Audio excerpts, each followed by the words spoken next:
parte de esta mañana tendremos las primeras dos ponencias. Tenemos la ponencia de Jason Andrés Bedoya, que nos está conectado de la Universidad de Tulane y a quien damos una cálida bienvenida, seguido por la ponencia de nuestro profesor de la UIS, el profe Nectalí Ariza. Voy a hacer una breve presentación de nuestros primeros dos ponentes y le haremos la palabra entonces a Jason y después coordinaré un pequeño espacio de preguntas. ¿Listo? Entonces tenemos a Jason Andrés Bedoya, que es egresado de nuestra Escuela de Historia, es magíster en Historia de la Universidad Nacional y es estudiante de doctorado en la Universidad de Tulane en New Orleans. Nuestro colega trabaja temas de historia económica del periodo neogranadino, especialmente en la segunda mitad del siglo XVIII y a principios de la era republicana, y hace un énfasis especial en la circulación de commodities y en el establecimiento de redes comerciales. Y su ponencia tiene por título Economía regional, articulación comercial y puestos fluviales en el nororiente de la Nueva Granada a fines del periodo colonial. Jason, muchas gracias por estar con nosotros. Tienes la palabra. Primero que todo, quiero agradecer al Departamento de Historia, a la organización del coloquio de Historia Regional y a los asistentes. No puedo verlos, así que supondré que hay público lleno. Mentiras. Pero quiero agradecer de antemano a todos ustedes por asistir a esta presentación. El interés de esta presentación es demostrar cómo el nororiente de la Nueva Granada se ha articulado económicamente con el resto del virreinato para fines del periodo colonial. En años recientes, la concepción de un país de regiones formado por la historiografía tradicional colombiana, pues ha venido resquebrajándose, ¿no? Ha venido yéndose un poquito hacia atrás, especialmente con la idea de que, hombre, tenemos un mercado interno mucho más articulado, y esto ha sido gracias a investigaciones que han hecho en años recientes, Jaime Vladimir Torres, Edwin Alexander Muñoz, Leonardo Henao, quienes han logrado ver cómo la economía regional y el mercado interno neogranadino se articulaban con el resto de las regiones del país. Sin embargo, en esta visión se ha dejado muy descuidado el nororiente de la Nueva Granada. Entonces voy a comenzar prácticamente con la hipótesis que he estado lanzando, y es que sitios como Caña y Girón en el nororiente fueron nodos de articulación económica y nodos de articulación fluvial entre las diferentes provincias y sectores productivos con las áreas mineras coordinadas por Mompox desde finales del siglo XVIII y principios del XIX. Esto no es nada nuevo. Ya el profesor Armando Martínez Garnica había entrado en ello, y el profesor Amado Guerrero, tanto en su tesis doctoral como en sus diferentes investigaciones, había mostrado cómo la provincia de Ocaña, cómo la ciudad de Ocaña se articulaba con la provincia de Pamplona, y a su vez a través del río Magdalena articulaba el mercado interno del virreinato. Ahora, cuando estamos hablando de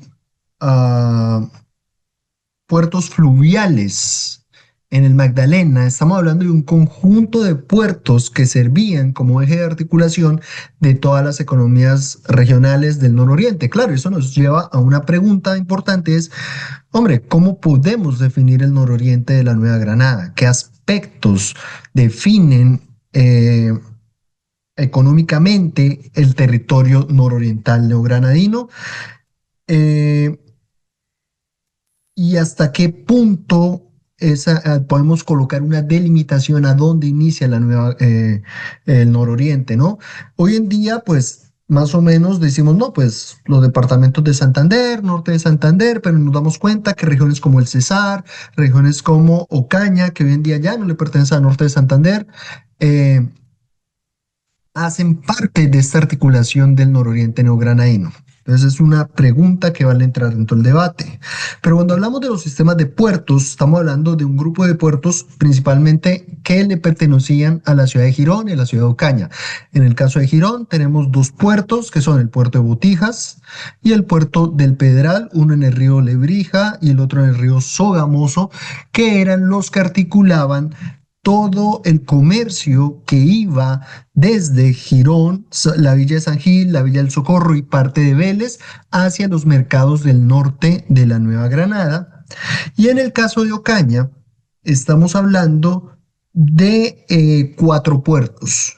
Hablamos de Puerto Real, principal puerto de esta región, Cuatro Bocas, Playa Blanca y Cimaña, que Cimaña tiene una particularidad porque el puerto de Cimaña originalmente no le correspondía a Ocaña, pero para fines del periodo colonial, este puerto fue entregado, digamos, o le fue cedido a la administración de Ocaña. Este trabajo que estamos analizando está utilizando una fuente que se llama Derecho de Puertos, los cuales se encuentran en los libros de la Real Tesorería de Ocaña y de Girón, que se encuentran actualmente en el Archivo General de la Nación. Y pues bueno, han estado en un proceso o lleva un proceso de sistematización de los derechos de puertos, los cuales me han llevado son registros que fácilmente pueden tener, tener libros, pueden tener 10.000 registros fácilmente y los he sistematizado de tal forma que pueda presentarles estos resultados el día de hoy. Entonces, lo primero que todo es que cuando analizamos el registro de derechos de puertos y las salidas del puerto de Ocaña y de Girón, lo que vemos es que hay una conexión muy fuerte hacia los mercados del norte. Es decir, el 100%, bueno, 90 con muy pocas excepciones, de los registros están dirigidos hacia el norte de la Nueva Granada, no hacia el interior. ¿Por qué? Porque la vía fluvial era utilizada principalmente para conectarse con el norte, los mercados del norte de la Nueva Granada. Y para conectarse con el interior, con el Virreinato, con Santa Fe, se prefería, incluso viniendo desde la provincia de Pamplona, utilizar el camino de tierra. Y esto se debe a un costo de oportunidad de los comerciantes, quienes veían mucho más rentable cuando se comerciaba con Bogotá, coger el camino de tierra para poder vender a los diferentes pueblos del interior productos de la tierra. Sin embargo, cuando se comerciaba hacia los mercados del norte, incluyéndose la ciudad del Valle de Upar, Río Hacha, Santa Marta, preferían utilizar el río. Comenzamos con Girón de forma muy rápida y es que cuando vemos el derecho de puertos de Girón y los registros principalmente podemos ver que en su gran mayoría era una región que dependía fuertemente de la economía, dependía fuertemente de una economía agrícola en sí más enfocada hacia la producción de cacao y lienzos. Muchos de estos lienzos no eran producidos directamente en la ciudad de Girón. De hecho, el único que era parece ser producido en la ciudad de Girón era el llamado lienzo fino, que corresponde al 14% de los registros, mientras que el lienzo burdo, lienzo ordinario o lienzo de la villa, en su gran mayoría, eran producidos en las ciudades de San Gil y El Socorro. Estos eran articulados gracias, voy a volver rápidamente a la primera imagen. Estos eran rápidamente articulados por los puertos de Girón para ser enviados directamente hacia los mercados de Mompox. Y desde Mompox se redirigió hacia las zonas mineras antioqueñas. Muchos de estos textiles burdos de la tierra eran intercambiados por bienes de Castilla y a veces oro, pero sobre todo en el caso de Girón, bienes de Castilla que los comerciantes de Girón tendían a revender a vecinos de San Gil y del Socorro. Esta articulación fue tan fuerte y tan vital para la economía regional que durante los libros de cargo y data de la tesorería de Girón existía un ramo exclusivo para contabilizar el cacao y el lienzo. Es decir, es una sociedad que depende enormemente de estos productos. Y pues ahorita cuando hable el profesor, cuando hable, nos va a explicar de pronto qué pasó con la minería de la región, porque resulta que la minería, si bien la minería, recordemos que Bucaramanga era un real de minas, el real de minas de Betas de Bucaramanga, parece ser que no era tan reditable como lo fue el derecho de puertos a finales, sobre todo para finales del siglo XVIII. En cambio, cuando contrastamos con la región de Ocaña y los registros de puertos de Ocaña, podemos ver que sus registros son, o su economía es igualmente muy dominante en el sector agrícola. Sin embargo, la gran mayoría, a diferencia de Girón, que depende fuertemente del cacao y de los lienzos, aquí nos estamos dando cuenta que esta gente depende fuertemente de la panela o del azúcar, de la harina y también del cacao. El azúcar y la panela en su gran mayoría están saliendo del Valle de los Alcaldes, que es el lugar donde se encuentra ubicado la ciudad de Ocaña.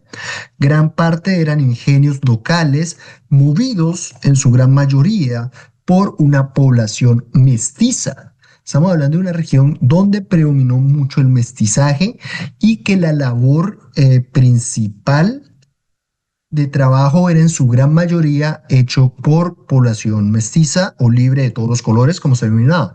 Sí, habían esclavos, sí hubo una preponderancia, sobre todo en Ocaña, de la esclavitud, pero no era tan usada como en otras regiones del propio virreinato del Imperio Español, sino que en su gran mayoría dependían de la fuerza de mano de obra libre, sobre todo para los trabajos de la plantación del azúcar, mientras los esclavos eran usados sobre todo en los trapiches, en labores mucho más fuertes o mucho más exigentes. Ahora, eso en cuanto a la panela del azúcar, pero la harina y el cacao que están saliendo de los puertos de Ocaña, estos no están viniendo directamente de la región, sino que vienen de la provincia de Pamplona. Para fines del siglo XVIII, la provincia de Pamplona se había convertido en uno de los principales proveedores de harinas de trigo a los mercados de la costa, sobre todo Cartagena. Julián Sánchez, un egresado de la Universidad de Cartagena y actual magíster de la Universidad de los Andes, ha hecho o hizo en su momento un excelente artículo que demuestra las conexiones comerciales entre la harina del nororiente y los mercados del norte de la Nueva Granada. Por último, el cacao. Este cacao es el cacao que está saliendo prácticamente de Pamplona y de los valles de Cúcuta, que no solamente tiene una salida a través de Mompox hacia Cartagena, sino que al mismo tiempo está saliendo hacia Maracaibo, desde donde están importando bienes de Castilla. Esos bienes de Castilla llegan a la provincia de Pamplona, y de la provincia de Pamplona van a Ocaña y a veces son redistribuidos hacia el interior del virreinato y a veces hacia el norte del virreinato. Eh, Más o menos para que tengan una ilustración o puedan ver de forma sencilla una ilustración de cómo es el movimiento de estos mercados río arriba. eh, Vemos cómo estas zonas, tanto el Puerto de Botijas, el Sogamoso y Ocaña, están articulando todo el sistema, o son parte de una articulación del sistema fluvial. Bueno, me quedan 10 minutos, entonces voy a acelerar un poco, voy a saltarme esto. Importante saber, y esto sí es muy, muy importante, es que gran parte de este comercio era un comercio muy caro, fiscalmente hablando. ¿Por qué? Porque para proteger los derechos de Maracaibo en el mercado internacional, el cacao que salía desde el Magdalena hacia el norte, al igual que muchos productos, tenían un alto arancel. Es decir, mientras los cacaos que salían al mercado atlántico desde Venezuela tenían un arancel apenas del 5, del 4, los que salían de Río Magdalena tenían un 10%. Esto hacía que fuera un producto bastante caro en el mercado internacional. Voy a adaptarme a esto. Sin embargo, una de las cosas que podemos ver es que todos los movimientos eh, todos estos mercados son fuertemente influidos por las dinámicas que están pasando en el exterior. Es decir, todo lo que está pasando en los puertos internos de la Nueva Granada son altamente influenciados por lo que está pasando en el mercado exterior y en el panorama internacional. Entonces lo que vemos es que en el caso de Girón, como lo vemos en el ingreso fiscal del derecho de puertos e igualmente en las exportaciones de las piedras de lienzos, es que se está contrayendo, es decir, se está reduciendo. Esto no quiere decir que es que ellos hayan dejado de exportar cosas, lo que quiere decir es que se movieron hacia otras zonas de interés. ¿Por qué? Porque según como dice un juicio de residencia de Girón, esta gente, por lo rentable que ha sido la producción de algodón y por lo rentable que ha sido el índigo y el algodón en el mercado exterior, la gente dejó de tejer para cultivar algodón. Es decir, el mercado se está reorientando hacia el sector externo. Recordemos que estos son los albores de la revolución industrial. Londres está solicitando algodón constantemente e igualmente Cataluña está solicitando en una gran medida eh, algodón, sobre todo algodón de Girón. Y ellos lo escriben así: queremos algodón de Girón, que es el bueno y el que nos sirve para la producción textil catalana. Eso es lo que estoy prácticamente investigando en este momento. Igualmente, el cacao se reduce por esa misma razón. Hay otros productos que comienzan a tener más preponderancia y resulta que el añil, el índigo y el algodón no son tasables, es decir, no pagaban impuestos según eh, la Real Audiencia. En el caso de Ocaña vemos movimientos parecidos y es que gran parte de los grandes productos que ellos exportan están también relacionados al mercado exterior y vemos en la gran mayoría de ellos que a partir de 1780 con la expansión y la firma del Tratado de Libre Comercio por Carlos III, vemos una expansión en las exportaciones hacia el comercio exterior. El mejor ejemplo de ellos, el cacao.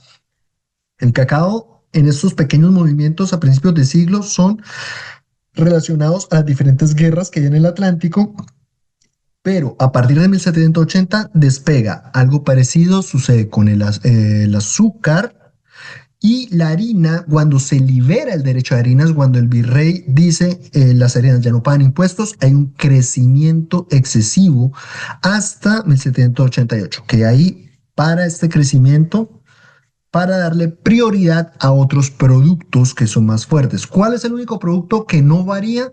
La panela. ¿Por qué? Porque la panela no está conectada al sector externo del virreinato, sino simplemente al sector interno. Por último, quería comentar un poco de esto, a ver si tengo tiempo, y es un poco de cómo estas regiones dependían de nexos o dependían de redes de comerciantes para poder trabajar. Y estas redes, aquí como en estas redes, dependían de actores claves. Por ejemplo, este Agustín Quintero, Antonio Núñez o Antonio de Madriaga, que eran la articulación de varios comerciantes regionales para conectarse hacia los grandes puertos tanto del Magdalena como del Caribe. Ejemplo de ello, uno muy fuerte es Simón Jacome, que era un comerciante que comerciaba solamente con Cartagena. Y todo el que quería enviar productos a Cartagena solía hacerlo a través de Simón Jacome, porque este sujeto probablemente tenía conexiones muy fuertes en el Caribe y estas conexiones le permitían enviar productos desde el nororiente hacia el mercado cartagenero. Y del mercado cartagenero, aquí vemos otro ejemplo, pero solamente dedicado hacia un producto. Estos productos salían desde Ocaña, Girón y obviamente Honda en el interior hacia Cartagena y desde Cartagena hacia diferentes mercados en el Caribe y en Europa. Lo ideal sería poder reconstruir esta red y hacerla incluso más grande, mirando las conexiones desde lo más local hasta hombre, llegar hasta España y más allá de España, ¿no?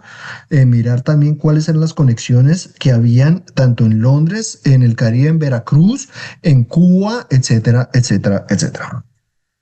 Entonces, como unas pequeñas conclusiones es que los puertos de Girón y Ocaña fueron un eje de articulación del mercado interno y mostraron una fuerte conexión con el abastecimiento del mercado interior y el occidente de la Nueva Granada, que mientras los puertos de la gobernación de Girón se encargaron de articular las provincias de San Gil y Socorro, Ocaña se encargó de articular la provincia de Pamplona y el Bajo Cesar con la economía del norte y el oriente neogranadino. Por otro lado, futuras investigaciones acerca de Ocaña como un eje de articulación deben observar el papel que desempeñaron las redes de comerciantes en el movimiento de mercancías a nivel local e internacional. Y por último, revisar el papel que estas mercancías desempeñaron tanto en los mercados locales como en el norte y occidente del virreinato. Muchas gracias por esta presentación y espero que haya muchas preguntas de esto.